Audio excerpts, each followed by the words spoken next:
Hey, welcome back to the Disney Plus Everyday Challenge, and today we have Fantastic Four: Rise of the Silver Surfer. This is the sequel to the 2004, I believe, film. Maybe it was 2005, but this is 2007. It is an hour and 33 minutes long, and it stars currently the most famous cast to ever play the Fantastic Four. Yeah, we've had Roger Corman's version back in the 90s. He had the rights to it, and if you can find that online or elsewhere, you will have a treat on your hands. It's actually, yeah, it's bad, but it's good in certain other ways, even accidentally. There was two films made with this cast of characters. Chris Evans right there as Johnny Storm, also known as Captain America, Steve Rogers, later on in the MCU. We have Jessica Alba as the Invisible Woman, Ian Gruffudd as Mr. Fantastic, and Michael Chiklis as the Thing. And what's his name? Oh yeah, Julian McMahon returning as Doctor Doom. No longer playing Doctor Doom, Robert Downey Jr. is playing that role in the future. And we also, we have a number of Vanessa Kirby and Pedro Pascal and the other guys. I can't remember their names offhand, but we will know their names very well in the near future. This cast, we were at a really weird spot in time. This is 2007, before the MCU really came into being. With Iron Man. They were sort of, Fox was kind of really rolling with it. I mean, beyond Sony doing Spider-Man over there with Tobey Maguire, we had Fox hitting it out of the park with the X-Men films, at least until the third one. and Fantastic Four is only logical. They got the rights back when Marvel was having a fire sale. Yeah, and they were basically just selling off all the rights. Sony got Spider-Man, and Fox got Fantastic Four, X-Men, Ghost Rider, Daredevil, all those in a really special deal. And when you start doing Marvel movies, it's inevitable you're going to do a Fantastic Four film. It's kind of required, even though each of them has not been handled well or appreciated much. This version was definitely meant to take on the Fantastic Four in a much more humorous way, just like its predecessor. They didn't take everything too seriously, and we were also at this era where I think they believed that only teenage boys went to see these films. Sure, a majority of them did, but also middle-aged men. But in this, yeah, it just, there's plenty of cheesy jokes, and never, don't get me wrong, we get the Johnny and Ben brotherly rivalry, always picking on each other. That's given. In this, Chris Evans is playing very much not Captain America, Steve Rogers, Captain America. He's very Johnny Storm, who loves, he wants to put sponsorships all over his costume. He's all in it for the money and the fame and the women, especially fast cars, all these things. And Johnny's a little self-obsessed and just really loving the superhero life because he's hot. Yeah. Ian Gruffudd is as Mr. Fantastic. Even though he's getting married, is still obsessed with his work more than he is with his relationship with Sue. This has been played out in the comics as well over the years. Just him finding focus. But everything in this is very just reduced and trying to, it's going through each of those motions to hit this aspect of the comic or this aspect of the character.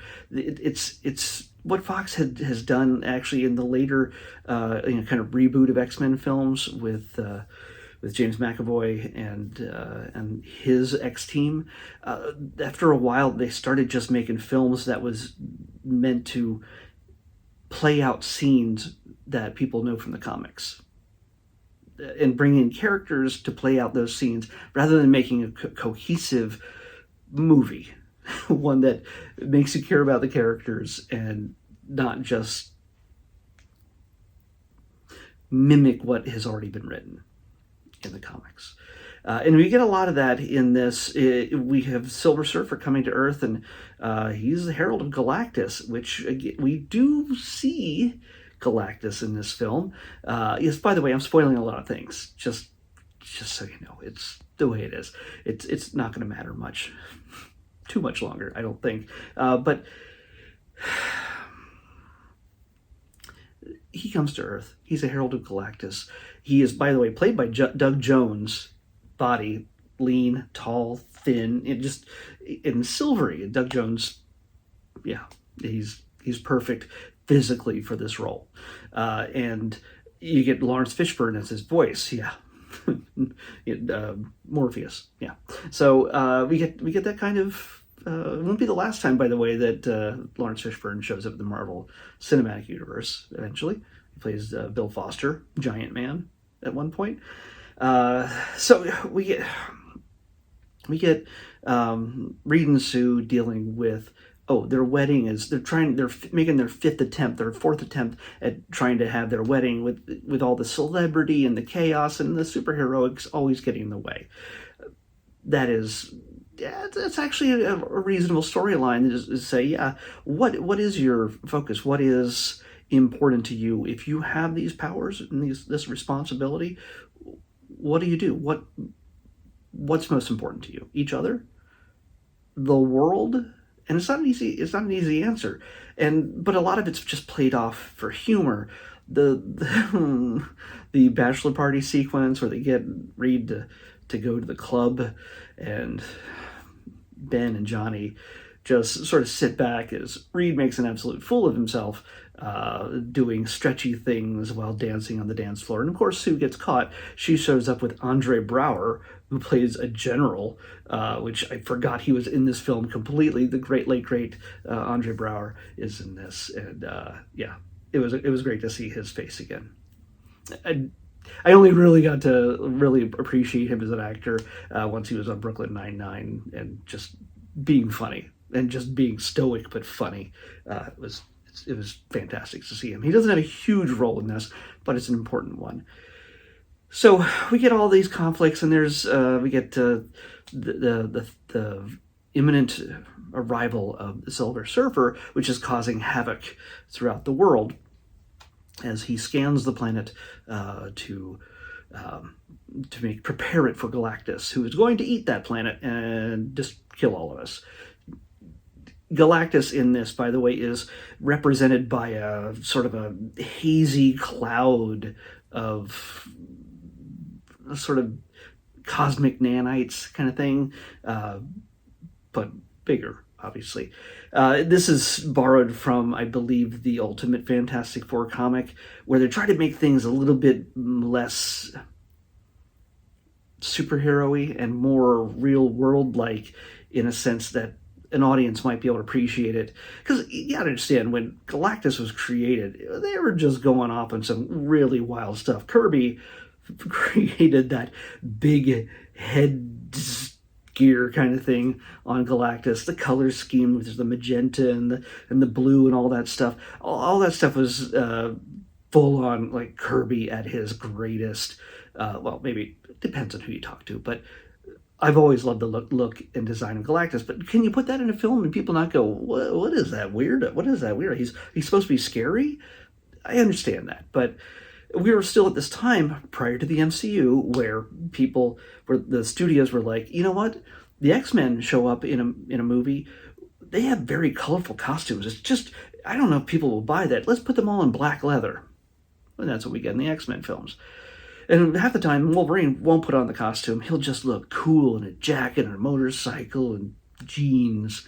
And so, yeah, but when they go into action, everybody puts on the costume at some point. These heroes with the muted, the dark blues and blacks, they look good. Not so superhero-y, more tactical outfit kind of thing. And most of them, like Johnny and the Thing, really don't see their costume most of the time, because Ben, even though he wears pants, he still it's rocky, and he's very orange and rocky. You don't look at anything else. You just see him. With Johnny, he's on fire. So, and Sue's invisible sometimes.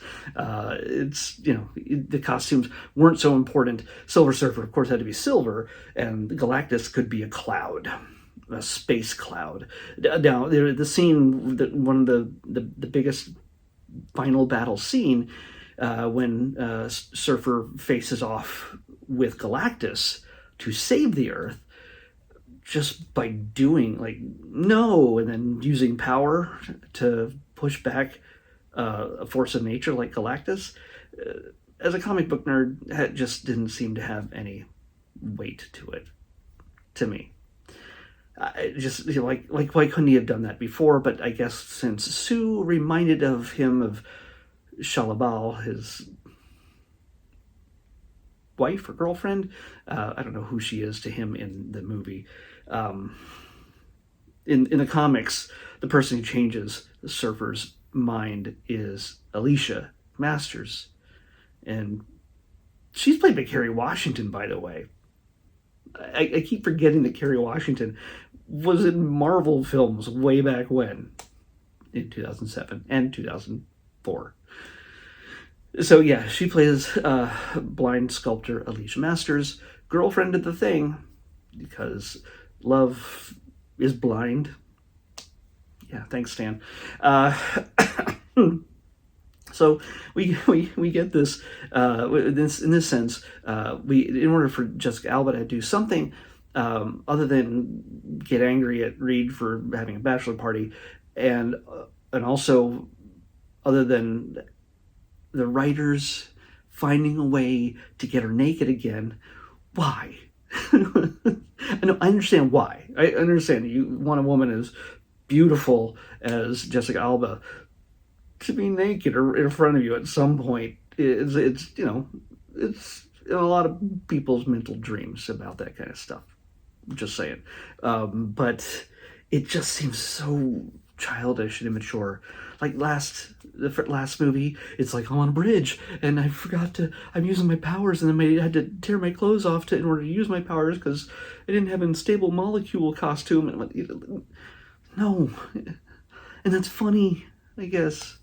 It's embarrassing for the character. It should be embarrassing for the actress, but again, there's a certain thing that is kind of a neat thing that I kind of forgot about, but it's also just a way to pad out this story to create conflict amongst the team, but also it's comedic. Like, this is not a comedy. Like they couldn't make a film that's serious enough to make people care about the characters as real people, so they just went comedy.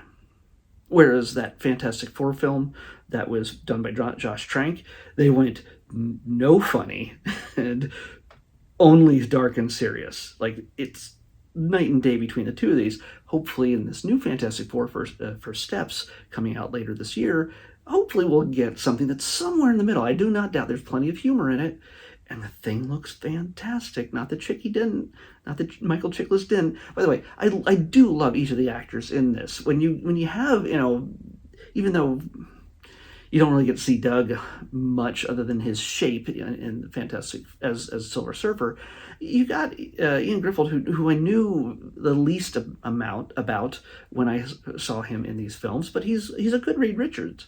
He's genuinely got the demeanor of Reed Richards, other than him shouting at the guys for bickering, which just seems strange to me. But Jessica Alba, Chris Evans, and Michael Chiklis from The Shield. I primarily know him from The Shield. I love all those actors. They're fantastic. Pardon it. Pun intended. But yeah, it's. I think for this, it just wasn't as. It just didn't hit right. And we have the opportunity now. We are Marvel under Kevin Feige. They're making mature films. Even if things, even certain films like the Guardians of the Galaxy stuff, are all very humorous, but there's a certain seriousness and depth and uh, darkness that balances it out with real human emotions, real raccoon emotions.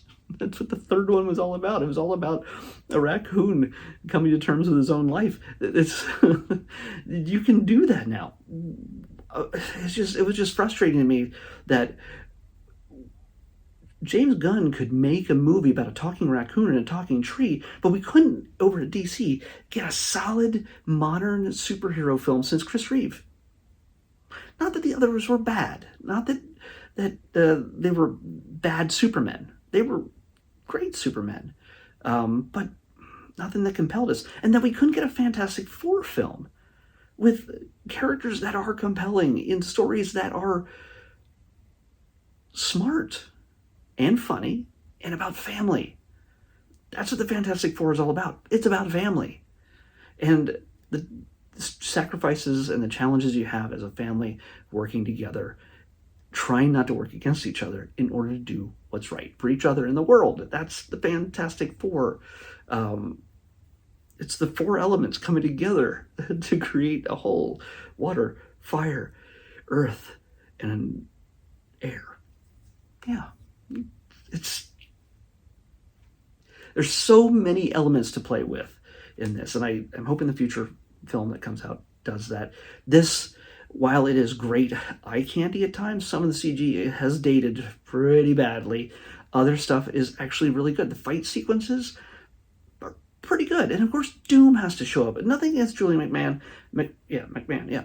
Nothing against him, but a Fantastic Four film.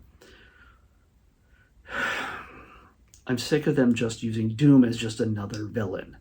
He has a specific close relationship with Reed and, by extension, his family. But to me, he's just a pissed off guy who's manipulative in these films. And then he's buddies with the Fantastic Four to a degree until he's, betrayed by Sue for not loving him more than Reed. And Doom deserves to be the biggest villain in Marvel history. Bigger than Thanos, yeah. And I know there's a lot of people making a lot of complaining. Well, some people complaining, some people loving it, some people confused that Robert Downey Jr., Iron Man, Tony Stark, is playing Doom. And how and why? You know what? Let's figure that out by seeing the freaking films. And I love that. I love that there's questions, things that we cannot necessarily predict are going to happen. I have huge opinions, way too many opinions about Doctor Doom, because he is probably one of my top 3 characters in the Marvel Universe. I'm working on something relating to Doctor Doom. And a friend of mine's even writing a book. But I've got something else in the works with Doctor Doom soon, hopefully. I've been working on this way too long. I've been putting it off. And just seeing this again just reminded me that he was just a guy who never reaches his potential. When we see Doom, I hope that he is not anywhere near the Fantastic Four film except for the after credit sequence. He cannot just be some disgruntled incel who didn't get his way. Yeah, there's certain elements of Doom's early story that they're so arch and they're so silly. Even the name Doctor Doom is silly. But again, it was the 60s. It was Stan Lee. It was Jack Kirby. All's forgiven. It's expected because it was entertainment made for children. And you know what? If there's a bad guy named Doctor Doom facing off with the Fantastic Four, you bet I'm buying that book. That guy sounds dangerous. He's Doctor Doom. He's got a PhD in Doom. I don't know. But I am very happy that Robert Downey Jr. is going to be playing Doom, because that creates more questions than answers. Anybody they would have put into that role other than him, which I love that it surprised me, but anybody they put in that role would have just been probably another guy playing Doom. And it sounds like somebody playing a video game, but no. And I think Feige understands, and I think the Russo brothers understand what Doom is all about. Doom is unbeatable. Doom is all-powerful. The only time he loses is due to himself. Most people one-on-one can never defeat Doom. I know I'm going on a huge tangent, but sorry, Julian, but there's just nobody has gotten Doom right yet. I expect him to show up in the after credits sequence of the Fantastic Four film this summer. I could be wrong, but I expect him to show there mid and credit sequence. Don't know. We'll see. It's kind of that head turn, at the end of Avengers, the first Avengers film with Thanos. I want that. Something along those lines. And when he arrives, Doom should be done in a way that is threatening both at a personal level for our characters, especially Spider-Man, and Thor, and Cap. We may see Chris Evans again. I know nothing on the inside. I know nothing, but I just feel like it could happen. I know I'm going on way too long about this. I'm not even talking about this film anymore. If you just want to enjoy a film for just the silliness, and you love the actors, and the power swap angle where when Johnny mixes it up with Silver Surfer, the power cosmic causes him to swap powers inexplicably with his teammates. And we get to see each of these characters in different modes, and eventually Sue turns into the Human Torch and burns all of her clothes off. Stop. So help me, if Vanessa Kirby just ends up going, oops, where's my clothes? Oh, I forgot I'm invisible. If she does that in the next film, I'm going to be very angry. And I'm usually very forgiving about some of these things. We got to stop that. It's just dumb. We are not all 12 years old. Give Invisible Woman some respect as a character. So yeah, you're not even close to the best Marvel film outside of the MCU. We're going to see the Silver Surfer. We're going to see Galactus as he was meant to be seen. And you do, by the way, in this film, you do see the shape of the classic Galactus head in the swarm, in the final scene, in the final battle scene. I thought I had said that earlier. I probably didn't, because I love going on tangents, as you already know. That was a little thing that said, here, nerds, the thing you wanted that isn't from the Ultimate Universe. That was your hint at Galactus. Have fun. This time we're getting him for real, and Silver Surfer is a little bit different. If you don't already know, I'm not going to spoil it for you.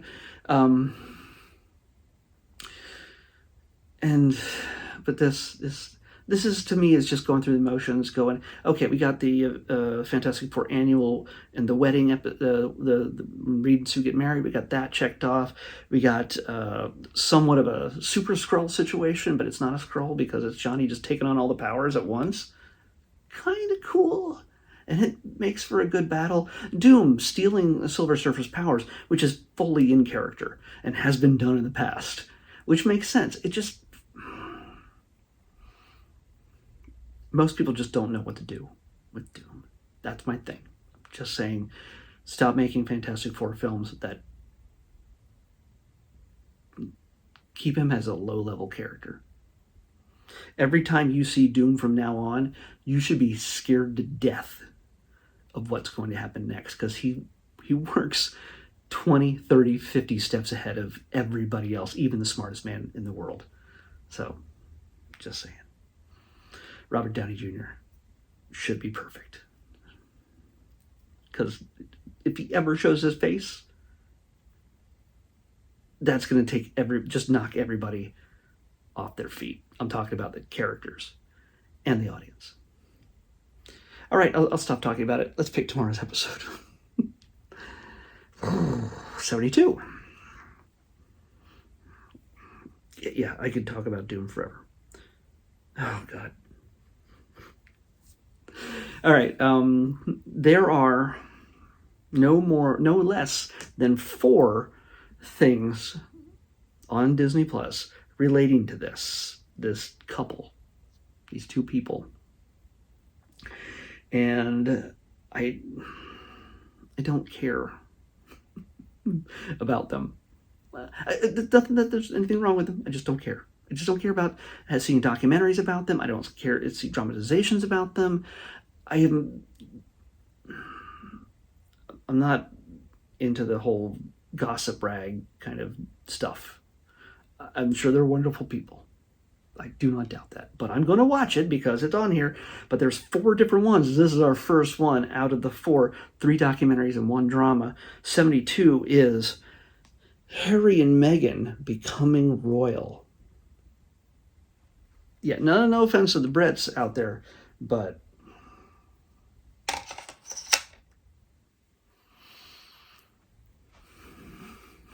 no. Harry and Meghan becoming royal is a documentary. The next Disney Plus Everyday Challenge. I'll see you back here tomorrow with that. Bye.